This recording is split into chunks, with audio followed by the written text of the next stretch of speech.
ना, ठीक है। तो चलो समझते हैं। पहला देखो, पहला क्वेश्चन क्या बोला, एक आयताकार भूखंड का क्षेत्रफल दिया 528 और क्षेत्र की लंबाई मीटर में चौड़ाई के दोगुने से एक अधिक है। हमें भूखंड की लंबाई और चौड़ाई ज्ञात करनी है। तो पहले सबसे पहले देखो आयत क्या होता है, ध्यान दे दो। एक आयत होता है इस तरह से। देखो आयत में क्या होता है, प्रत्येक कोण 90 डिग्री का होता है। आयत में प्रत्येक कोण क्या होता है, 90 डिग्री का। और होता है आमने सामने का भुजा, मतलब ये दोनों भुजा आपस में बराबर होता है, ये दोनों भुजा आपस में क्या होता है, बराबर होता है। इसी को बोलते हैं हम लोग आयत। क्या बोलते हैं? तो इसी टाइप का एक भूखंड है। भूखंड मतलब होता है जमीन का टुकड़ा, ठीक है। तो जिसका क्षेत्रफल दिया हुआ है और बोल रहा है कि इसका जो लंबाई होगा, इसका जो लंबाई होगा वो चौड़ाई के दोगुने से एक अधिक है। आज इसको हम लोग को द्विघात समीकरण के रूप में लिखना है। तो ध्यान दो, सबसे पहले हम लोग लिखेंगे इसको माना बोल के। 2 नंबर का क्वेश्चन नंबर 1 ध्यान देना। माना कि आयताकार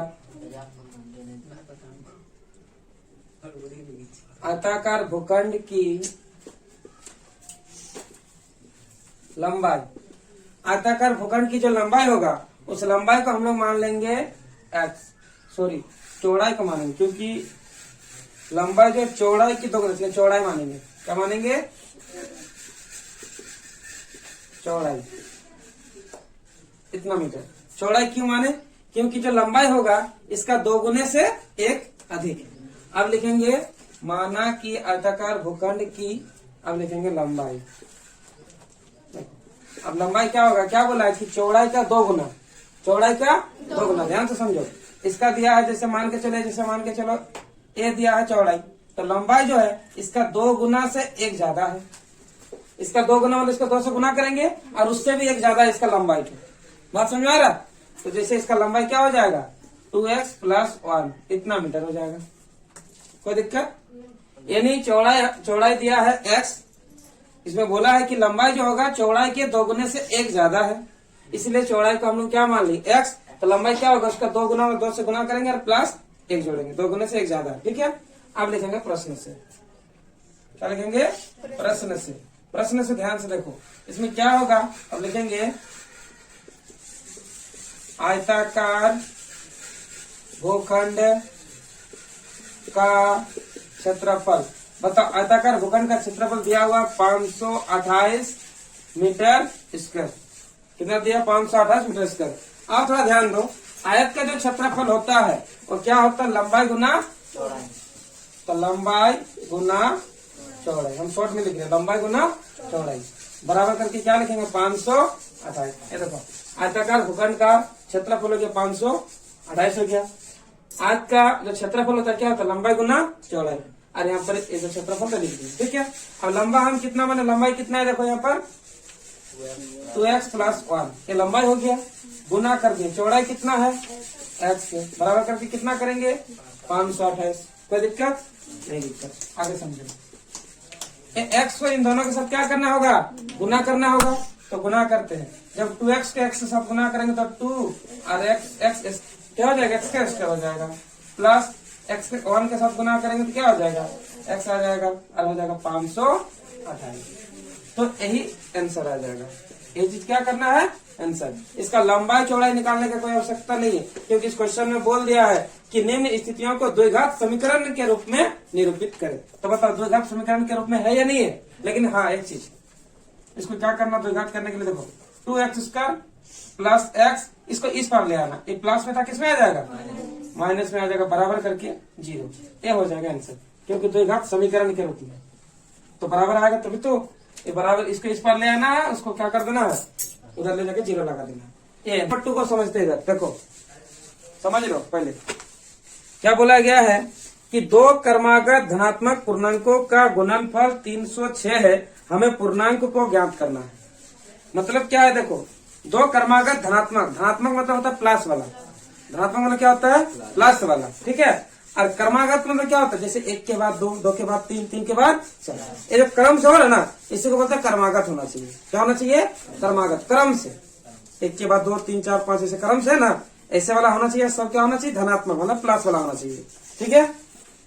तो देखो, दो क्रमागत धनात्मक पूर्णांकों का गुणनफल, दोनों का अगर गुना करेंगे तो 306 आएगा। हमें पूर्णांक ज्ञात करना है। ठीक है, तो यहां पर लिखेंगे माना कि पहला पूर्णांक, पहला धनात्मक पूर्णांक, क्या लिखेंगे, पहला धनात्मक पूर्णांक, पहला धनात्मक पूर्णांक को हम लोग लिख लिए x, क्या लिखे, x लिखे।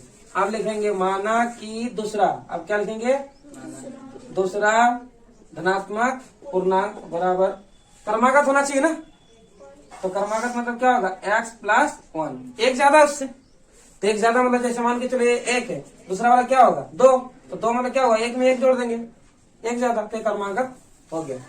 ठीक है, तो माना कि पहला धनात्मक पूर्णांक क्या हो गया x, दूसरा वाला क्या हो गया x प्लस 1। ठीक है, अब लिखेंगे प्रश्न से, प्रश्न में बोला है कि दो क्रमागत धनात्मक पूर्णांकों का गुणनफल, दोनों का क्या बोला है, गुणनफल। अगर गुना करेंगे मतलब देखो, अगर x को और x प्लस 1 को अगर हम गुना करते हैं तो 306 आएगा।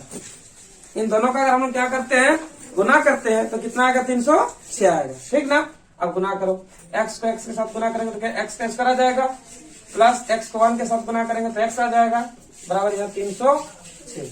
अब क्या करना है, देखो इसको इस पर ले आना है, तो x स्क्वायर प्लस x, एक चीज प्लस में था माइनस में, 306 आ जाएगा, बराबर करके 0, एक आंसर आएगी। बस इतना सा बना, ठीक है। चलो नोट करो, अगला है कि रोहन की माँ उससे 26 वर्ष बड़ी है।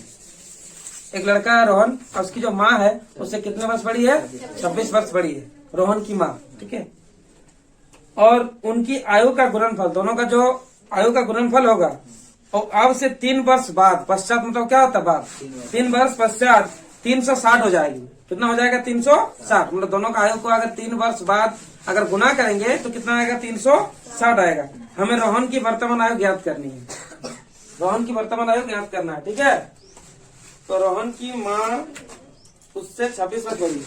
तो देखो लिखेंगे सबसे पहले यहाँ पर माना बोल के, कितना नंबर, 2 नंबर का 3। ठीक है, लिखेंगे रोहन, माना बोल के, माना कि रोहन की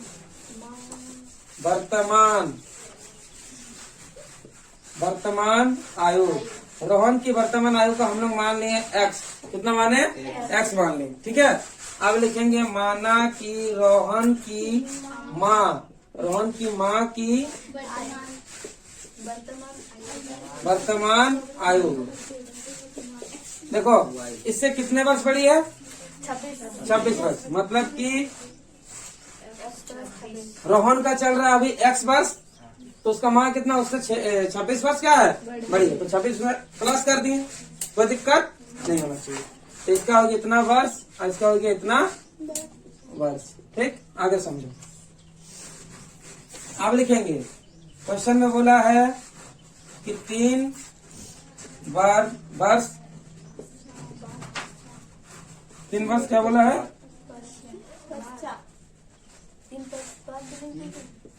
3 वर्ष पश्चात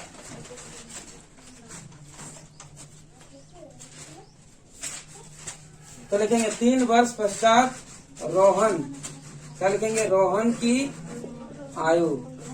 ध्यान देगा, अभी उसका वर्तमान में, हेलो, अभी वर्तमान में उसका आयु कितना है, x वर्ष। जैसे मान के चलो अभी तुम लोग का उम्र हो रहा है 15, कितना हो रहा है, 15। आज से 3 वर्ष बाद, तो 3 वर्ष बाद कितना होगा, तो 3 वर्ष बाद मतलब उसमें 3 क्या करेंगे, जोड़ेंगे, तो पता चलेगा 3 वर्ष तुम लोग कितना साल का होगा, 18 साल का। ठीक है, तो उसी प्रकार 3 जोड़ रहे हो ना, उसी प्रकार 3 वर्ष पश्चात रोहन की आयु कितना होगा, अभी वर्तमान में कितना चल रहा है, x चल रहा, तो 3 वर्ष बाद में इसमें क्या करेंगे, 3 को जोड़ेंगे, मतलब इतना वर्ष होगा उस समय। अब लिखेंगे 3 वर्ष पश्चात रोहन की माँ की आयु, तो 3 वर्ष बाद, अभी वर्तमान में उसका मम्मी का कितना चल रहा, देखो x प्लस 26 कितना चल रहा, और उसमें क्या करेंगे, 3 उसमें भी जोड़ेंगे, तो 3 अगर उसमें जोड़ते हैं तो कितना हो जाएगा देखो, x प्लस 29, इतने चलेगा ना, ये इतना वर्ष होगा, और इसका हो जाएगा इतना वर्ष। कोई दिक्कत? आप क्वेश्चन सुनो, आप लिखेंगे प्रश्न से, प्रश्न से। आप थोड़ा ध्यान से पढ़ो फिर से क्वेश्चन को। बोला है कि रोहन की माँ उससे 26 वर्ष बड़ी है, लिख दिया रोहन का x है, रोहन की माँ x प्लस 26 वर्ष बड़ी है, ठीक है। आप बोला उनकी आयु का गुणनफल, उनकी आयु का गुणनफल अब से 3 वर्ष पश्चात, 3 वर्ष पश्चात 360 हो जाएगी। मतलब किसको लेना है, कौन सा आयु का लेना है, प्रश्न से देखो। रोहन का आयु 3 वर्ष बाद वाला लेना, 3 वर्ष पश्चात वाला। तो रोहन का 3 वर्ष बाद कितना आयु है, x प्लस 3, और रोहन की माँ की आयु कितना है, x प्लस 29। दोनों का क्या बोला है, गुणनफल। इसमें गुणनफल बोला है ना, कि दोनों का गुणनफल अगर करेंगे तो कितना आएगा, 360 आएगा। कोई दिक्कत? मतलब 3 वर्ष बाद रोहन का आयु और माँ का आयु दोनों का अगर गुना करेंगे तो 360 होगा, ठीक है। तब इसको सॉल्व करते हैं। देखो क्या करना है, x को इन दोनों के साथ गुना करना, 3 को भी इन दोनों के साथ गुना करना है। गुना करो, x को x के साथ गुना करेंगे तो x स्क्वायर हो जाएगा, और x को जब 29 के साथ गुना करेंगे तो क्या होगा, 29x आ जाएगा। अब 3 को भी इससे गुना करेंगे, इसके साथ भी करेंगे, तो 3 को x के साथ गुना करेंगे तो कितना आ जाएगा, 3x आ जाएगा। अब प्लस का प्लस, अब 29 को 3 से गुना करना है, तो 9 तिया 27 का 7, फिर बचा 2, 3 दूनी 6, 7 8, कितना आ गया 87 बराबर 360 आ गया, ठीक है। अब इधर थोड़ा ध्यान दो, इसको क्या करना है, देखो x स्क्वायर लिख दो, इन दोनों को जोड़ दो, कितना आ जाएगा 29, 30 32, कितना आ जाएगा 32x प्लस 87 बराबर 360। अब वाला संख्या को इस पर ले आओ, ठीक है।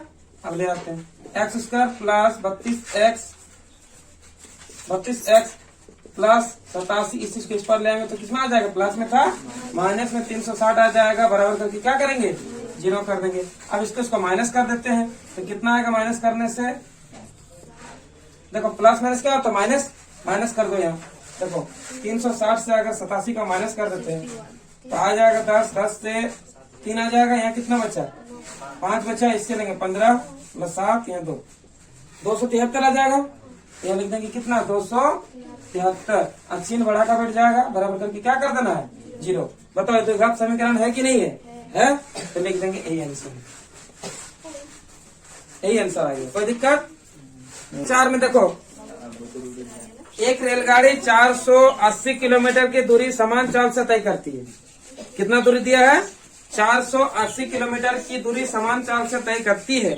यदि उसकी चाल 8 किलोमीटर प्रति घंटा कम होती तो वह उसी दूरी को तय करने में 3 घंटा अधिक समय लेती। रेलगाड़ी की चाल ज्ञात करें, रेलगाड़ी की चाल ज्ञात करें। तो ध्यान देगा, यह मानेंगे, माना कि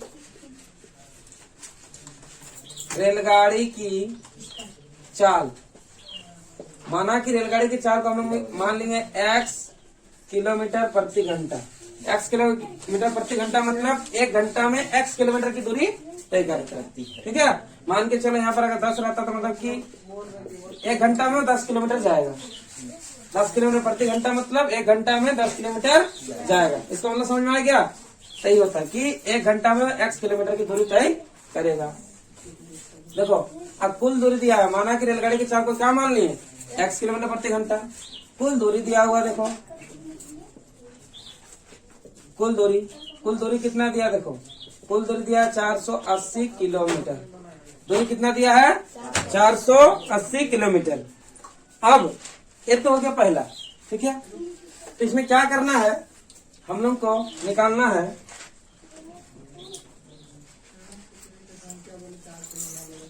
एक समस्या भी चलती है,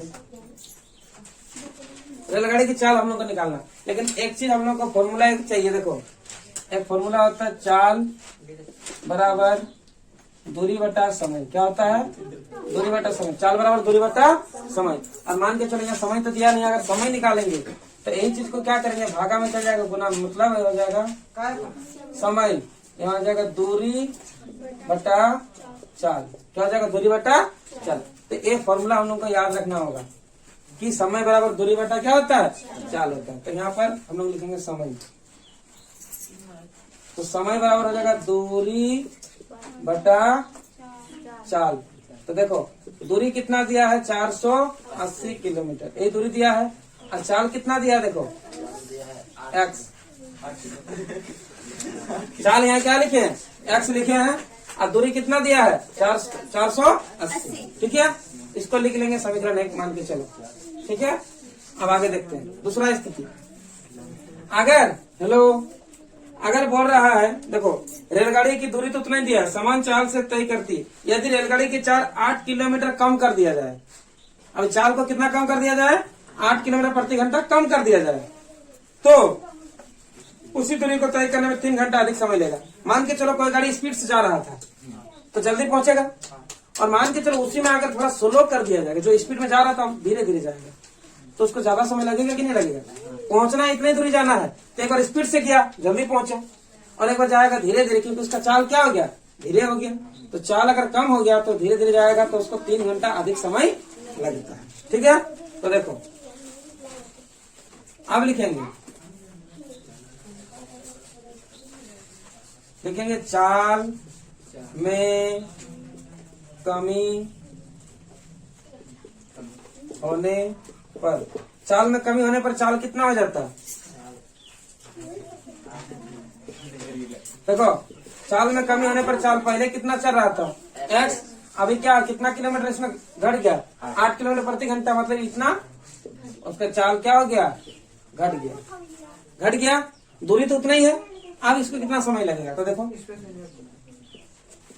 समय बराबर, ध्यान देना, समय बराबर अभी फॉर्मूला लिखा है दूरी बटा चाल। तो बताओ अब दूरी तो 480 है, जितना दूरी उतना ही दूरी है, लेकिन चाल क्या हो गया चेंज हो गया, x माइनस 8 जाएगी। इसको समीकरण 2 मान के चलो। ठीक है, अब क्या बोला क्वेश्चन में कि 3 घंटा अधिक समय लेती है, मतलब कि इसमें हम लोग को 3 घंटा पहले पहुंच रहे थे क्योंकि स्पीड था, इसमें स्पीड कम हो गया क्योंकि चाल धीरे हो गया, जिसके कारण इसमें क्या लग रहा है 3 घंटा अधिक समय लग रहा है। तो इसमें कम समय लग रहा है, इसमें ज्यादा समय लग रहा है क्योंकि धीरे धीरे जाएगा। ठीक है, तो ध्यान दो, तो इतना घंटा तो पहले हमको लगता था कम घंटा, लेकिन अभी चाल में कमी हो गई, जिसके कारण ये अभी अधिक घंटा लग रहा है, यानी समय ज्यादा लग रहा है। अभी समय इसमें अधिक समय लग रहा है, इसमें अधिक समय लग रहा है, इसमें क्या लग रहा है कम समय लग रहा है। तो कितना समय अंतर आ रहा है, समय में अंतराल कितना समय का अंतर आ रहा है। तो सबसे पहले जो अधिक है इसको लिखते हैं 480 x माइनस 8, इसमें से माइनस अगर कर देंगे इस चीज को 480 x को, तो कितना का अंतर आएगा, क्योंकि बोला गया है क्योंकि इसमें अगर 8 किलोमीटर प्रति घंटा समय कम होता है तो 3 घंटा तो जाहिर सी बात है कि अगर मान के चलिए कि समय अगर स्पीड में जाएगा तो जल्दी पहुंचेगा, दूरी तो उतना ही है, लेकिन अगर धीरे धीरे गति से जाएंगे, अगर उस स्पीड को कम कर दिया जाएगा तो समय ज्यादा लगेगा। तो कितना समय कम लग रहा है, सॉरी ज्यादा लग रहा है, तो 3 घंटा ज्यादा समय लग रहा है। तो इन दोनों का अंतर जो है वो 3 घंटा है। ठीक है, तो अब हम लोग इसको सॉल्व करते हैं। सबसे पहले क्या करेंगे, इन दोनों को लोसो लेते हैं।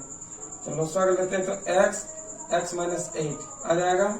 इसके बाद क्या आ जाएगा, इस चीज को अगर इससे डिवाइड करेंगे, जैसे मान के चलिए x माइनस 8 को अगर डिवाइड करेंगे हम लोग किसके साथ, x माइनस 8 के साथ, तो ये दोनों कट जाएगा, बचेगा सिर्फ x। अब x बचेगा तो x के साथ अगर इसको गुना करेंगे तो 480 x आ जाएगा। इसके बाद माइनस का माइनस हो जाएगा, फिर ये वाला चीज को अगर हम लोग x के साथ डिवाइड करेंगे, ये वाला चीज को किसके साथ, x के साथ अगर डिवाइड करते तो x कटेगा, ये वाला चीज बच जाएगा। अब वाला ये देखिए 480 और हो जाएगा x माइनस 8 बराबर करके 3 आ जाएगा। ठीक है, अब इसको हम लोग सॉल्व करते हैं। सबसे पहले देखिए इस चीज को सॉल्व करने के लिए क्या करेंगे, 480 x आ जाएगा माइनस, इसको अगर x के साथ गुना करेंगे तो 480 x आ जाएगा, माइनस माइनस हो जाएगा प्लस। अब गुना कर देते हैं, 8 को 0 से गुना करेंगे तो 0 आएगा, 8 8 64 का 4 हासिल बचा 6, 8 4 32 और 6 38 बराबर करके क्या कर देंगे 3 लिख देंगे, और यहाँ हो जाएगा x माइनस 8। ठीक है, अब आगे देखते हैं, इस चीज को यहाँ ले जाते हैं। पहले देखिए ये वाला चीज प्लस है, ये वाला चीज माइनस है, प्लस माइनस क्या हो जाएगा कट जाएगा, बचेगा क्या यहाँ देखिए बचेगा यहाँ पर 3, 8, अगर यहाँ नहीं दिख रहा तो ऊपर हम बता देते हैं। बच गया क्या 3840 और बटे में बच गया x माइनस 8 बराबर करके 3। ठीक है, आप देखिए क्या करना है, इसके नीचे कुछ में 1 हो गया। अब इसको इससे गुना करेंगे, इसको इससे गुना करेंगे, तो पहले इसको सॉल्व कर लेते हैं। 3840 को इसको बाद में करेंगे। x गुना करेंगे तो x का स्क्वायर आ जाएगा, इसके साथ अगर गुना करेंगे तो माइनस 8x आ जाएगा, बराबर करके 3 आ जाएगा। अब सीधा सीधी इसके नीचे कुछ नहीं तो 1 मानेंगे। अब इसको इससे गुना करेंगे, इसको इससे गुना करेंगे। देखिए अगर 3 को x के साथ गुना करेंगे तो क्या आ जाएगा 3x स्क्वायर आ जाएगा, और अगर 8 के साथ गुना करेंगे तो माइनस 8 3 कितना हो जाएगा 8 3 24x बराबर। इसको अगर 1 से गुना करेंगे तो 3840 आ जाएगा। ठीक है, तो इस तरह से इसका आगे इतना दूर आंसर। ठीक है, अब आगे बनाते हैं, कोई दिक्कत नहीं है। 3 को इन दोनों को साथ गुना किए, 1 को इसके साथ गुना कर दी, इसको इस पार ले आते। देखिए 3x square minus 24x, plus में था माइनस में हो जाएगा 3840 और बराबर कर दिया, उस पर में 0 लिख दिया। ठीक है, अब आगे देखते हैं। सबसे पहले कॉमन लेते हैं 3 को। ठीक है, देखिए 3 को कॉमन लेंगे, इससे भी जाएगा इससे भी जाएगा। देख लीजिए 3 को अगर कॉमन लेते क्या आ जाता है x स्क्वायर, 3 का पहाड़ा कितना बार में 24 आएगा, 3 8 24, 3 8 24 आ गया, माइनस का माइनस। देखिए 3 1 3, 3 दूनी 6, 8 था, 3 दूनी 6 हो गया, तो कितना बचा 2 बचा, इस पावर में 4 है तो 24 आएगा। 3 8 24, 0 का 0। अब बराबर करके क्या लिख देंगे 0 लिख देंगे। अब आगे देखिए, अब लिखेंगे x square minus 8x minus 12 80 बराबर 0। एक गुना में था, किसमें चल जाएगा भागा में। अब इधर देखिए x square minus 8x minus 12 80 बराबर 0 से किसी संख्या को अगर भाग दीजिएगा 3 से तो 0 ही आ जाएगा। ये हम लोग का, क्योंकि इसको द्विघात समीकरण के रूप में व्यक्त करने बोला था, जो कि x square minus 8x minus 1280 बराबर 0। ये द्विघात समीकरण इस तरह से इसका सॉल्व हो जाता है। अगर मेरा वीडियो अच्छा लगा तो लाइक सब्सक्राइब करिएगा। धन्यवाद।